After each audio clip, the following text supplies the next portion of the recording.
Hawaii is the 50th state of the United States of America, but it's not actually in the American continent.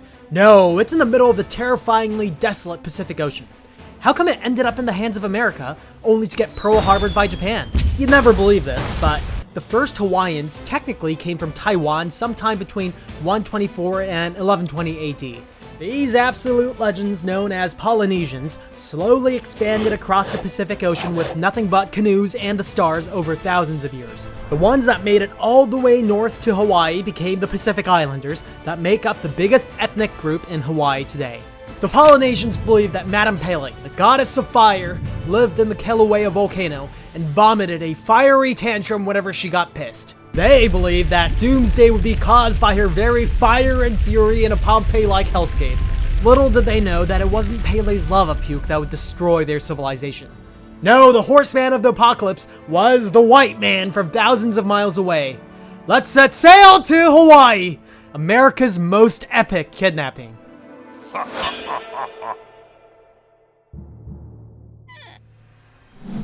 Before the Hawaiian people even heard of the white man, they traditionally lived in a land system called Ahupua, with farming and fishing running the economy. A chieftain named Ali'i would rule over the commoners, and a supreme high chief called Ali'i would rule over them all. Mana, from mana potions and video games, originated here. The Polynesians believed in this spiritual power called mana. The Ali'i supposedly had the biggest mana pool of them all, making him the strongest person on the island with the ability to one-shot a 2-year-old. The Hawaiian Islands were stranded in the middle of the Pacific Ocean with no neighbors whatsoever. Well, that also means that they had the potential of being the ultimate proxy base for a naval superpower. Here's the thing. Nobody had any idea that the secret Easter egg dungeon even existed. Besides for occasional trades with Tahiti, Hawaii had no foreign relationships whatsoever. In 1778, Admiral James Cook of Britain was voyaging to the Bering Strait and Tahiti when he happened to stumble upon the Hawaiian Islands, Oahu and Kauai. So, a bit of background. The British Secretary of the Navy himself, Lord John Montagu, stuck his neck out and authorized Cook's project as an investment into Cook's potential. To pay his respects to such a generous sponsor, Cook named the newly discovered Hawaiian Islands the Sandwich Islands. Hold on, why Sandwich? Well, John Montagu was also known as the Earl of Sandwich, and apparently invented the snack you're thinking about. Small world, huh? Now, Admiral Cook was a seasoned veteran of the seas after completing several voyages across the Pacific Ocean and a lap around the whole globe.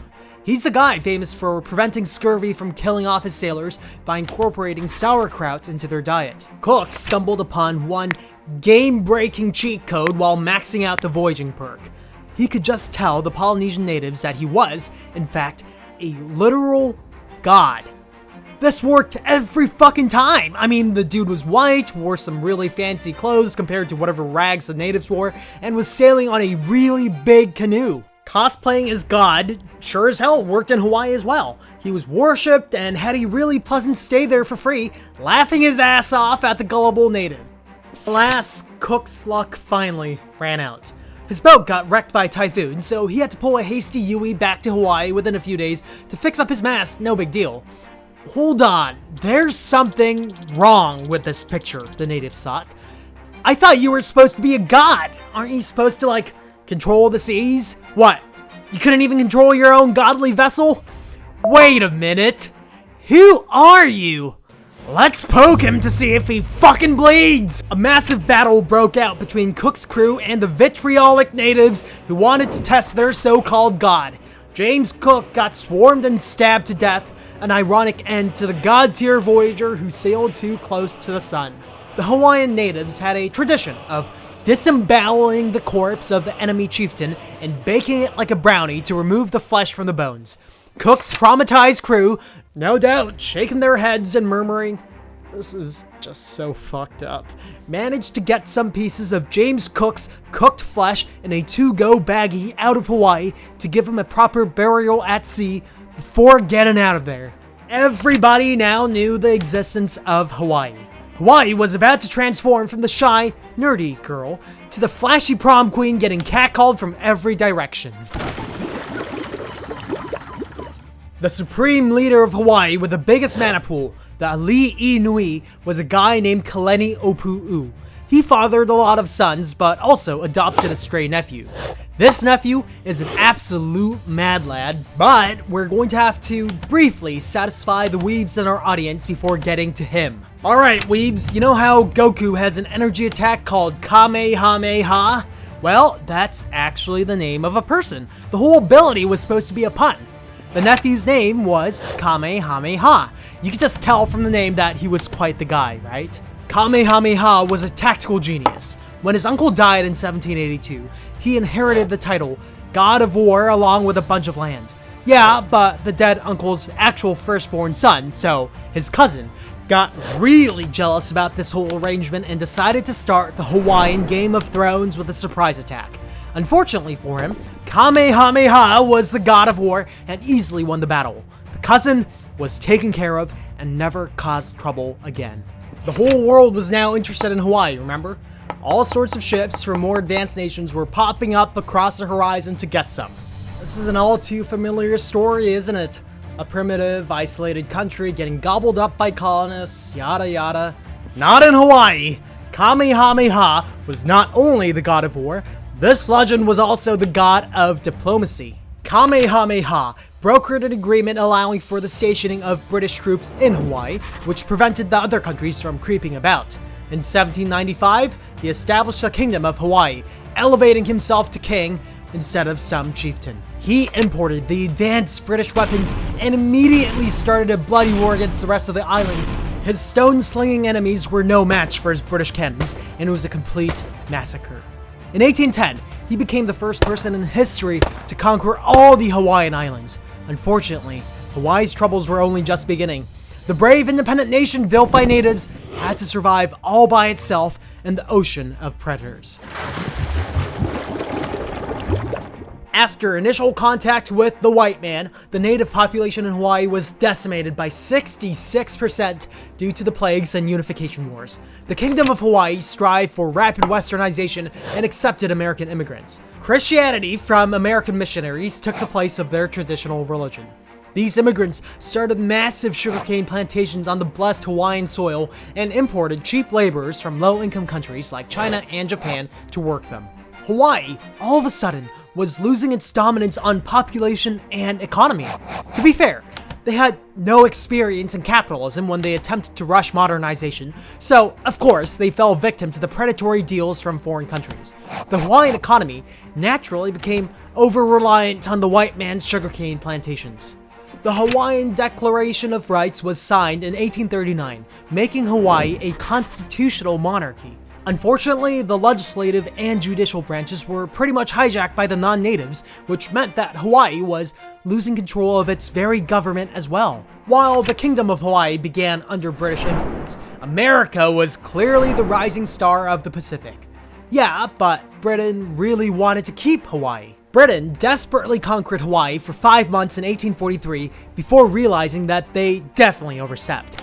Britain completely withdrew from Hawaii to avoid an expensive full-on confrontation with America, essentially leaving Hawaii as the sole property of America. So, technically, all the land in Hawaii belonged to the kingdom. Ordinary citizens could share it and use it as a communal resource as they've always done, but the white plantation owners had to lease it from the king. As the white people's influence on politics and the economy grew, it became impossible to ignore their screechings about things like property rights. In 1848, Kamehameha III implemented the mahale, a system of land ownership. The mahale was supposed to fairly distribute the Hawaiian territory to the kingdom, chieftains, and ordinary citizens. If the Hawaiian citizens registered their property within 2 years, they could all be landowners. This was an epic fail for Hawaii because Hawaii evolved from a primitive society to a modern unified kingdom in just 50 years. Its people didn't even understand the concept of owning land. Only 1% of Hawaiian land was registered by citizens, and the rest was automatically transferred to the kingdom. Well, the kingdom incurred massive debt to foreign nations during its modernization and had to sell off territory willy-nilly to pay it off. Who do you think bought all this land? That's right, the white plantation owners. Within just 10 years, the white people owned 75% of all Hawaiian land.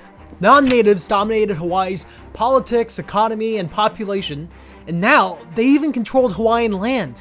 The people who lived on this land for generations were evicted or forced to work in the sugarcane plantations. The majority of the sugar generated from these Hawaiian plantations were being exported to America and had to pay American import taxes. This was bullshit! You see, most of the white plantation owners were from America or children of Americans. As far as they were concerned, they were American people getting unfairly discriminated against by big government.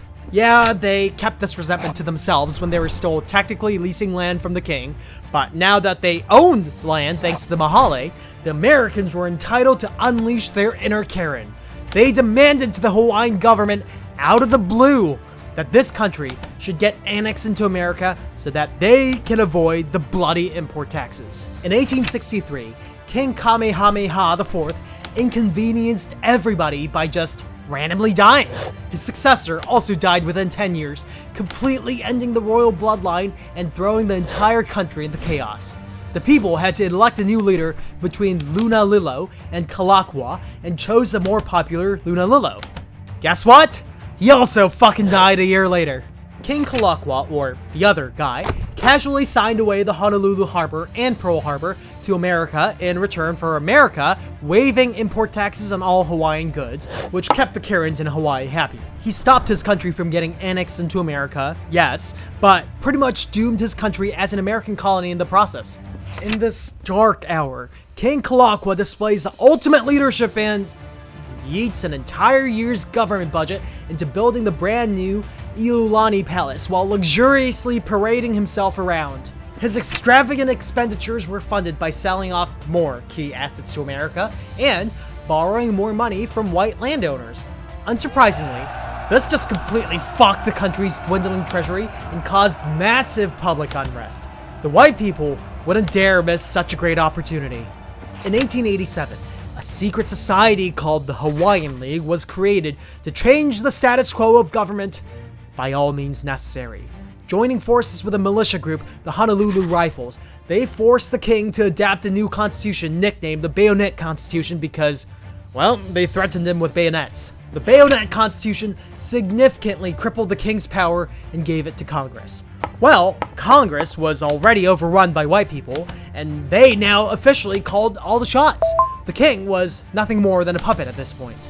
In 1881, the first and last queen of Hawaii, Liliuokalani, rose to the throne following Kalakua's death. In a final, desperate attempt for Hawaii's independence, the queen legalized lotteries and opium and made them eligible for taxation. These scandalous policies would, in theory, give Hawaii a lot more spare capital and maybe even stop it from the inevitable. Alas, it backfired, and the Bible-thumping Christian Americans in Hawaii were morally outraged. The queen herself sealed her own fate when she tried to nullify the Bayonet Constitution and nationalize all the sugarcane plantations. This came as an existential threat to the American faction in Hawaii, and now they were backed into a corner too. And so loomed the downfall of the Hawaiian kingdom that ruled for 100 years. On January 17, 1893, the Kingdom of Hawaii collapsed. A coup was carried out by the Committee of Safety, a creation of the Hawaiian League. The Queen had no proper army, the local police didn't support her, and nobody came to her help. To make matters worse, 162 sailors and Marines from the USS Boston landed in Oahu to protect American lives, authorized by American Ambassador John Stevens. The 13 conspirators behind Hawaii's downfall quickly declared themselves as the provisional government after the Queen's tragic surrender, backing Hawaii Supreme Court Justice Sanford Dole to become president of the new republic. Finally, they were in charge. The Queen was humiliatingly dethroned and evicted from her own palace, where the American flag proudly hung. Maybe a bit early, but come on, they were going to get annexed by America anyway, so why not? Well, turns out that the American public on the mainland really hated this. I mean, America was still isolationist at that point in time, and did not want to smear their balls on the face of some foreign country. This was a PR disaster. President Grover Cleveland straight up commanded the insurgents to reinstate the Queen. The insurgents did not expect America to turn down free land, and the whole plan fell apart. They had to improvise now. On July 4th of 1894, they decided to defy the President of the United States and declared the Republic of Hawaii. After all, they could just wait out the rest of his term and maybe someone more understanding will come into power. No longer was Hawaii a proud nation of natives. No, their government was hijacked by foreigners and stolen right in front of them. The remnants of pro-native forces banded together in outrage and tried to overthrow this bullshit order, but they were quickly put down within just 3 days when nobody came to their help. Just a few years later, in 1898, the Spanish-American War erupted to settle who the boss was. Spain, an already declining power, was being demolished by the rising star, America. The American Navy now needed a base there to secure its footing in the war, raging across the Pacific. If only there were some islands in the middle of the Pacific that they could easily take. That'd be real convenient, you know? On August 12th, 1898, a joint resolution of Congress officially made Hawaii a U.S. territory. Hawaii later became a fortress, garrisoning the U.S. Pacific Fleet, playing an increasingly important role for American interests until it got, Pearl Harbored by the Japanese. After the war, America kind of felt responsible for Hawaii, and President Eisenhower formally inducted Hawaii as the 50th state of the United States of America. I'm sure you've heard of the international fruit company Dole. The Republic of Hawaii's aforementioned first president, Sanford Dole, allowed his cousin James Dole to establish massive amounts of pineapple plantations.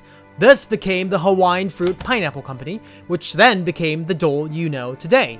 Hawaii's history is full of pretty messed up incidents that would much rather get kicked under the fridge. Don't get me wrong, this isn't a simple imperialism bad narrative bashing on the West. To be fair, the standard of living in Hawaii is significantly better as part of the United States than it might have been otherwise. And American citizenship is considered one of the most valuable in the world, and one could argue that the descendants of the natives that got their country stolen away are far better off because of it. That being said, even the United States formally issued one of its few apologies ever about how messed up the takeover of Hawaii was. America has a far stronger presence in the Pacific because of its stronghold in Hawaii, as if the overpowered country couldn't get any stronger. Does this country even have any weaknesses? Kamehameha did a fantastic video on America's geostrategic weaknesses, so check it out after this one. This has been David Bradford from Knowledge Raiders, and please give Kamehameha my regards.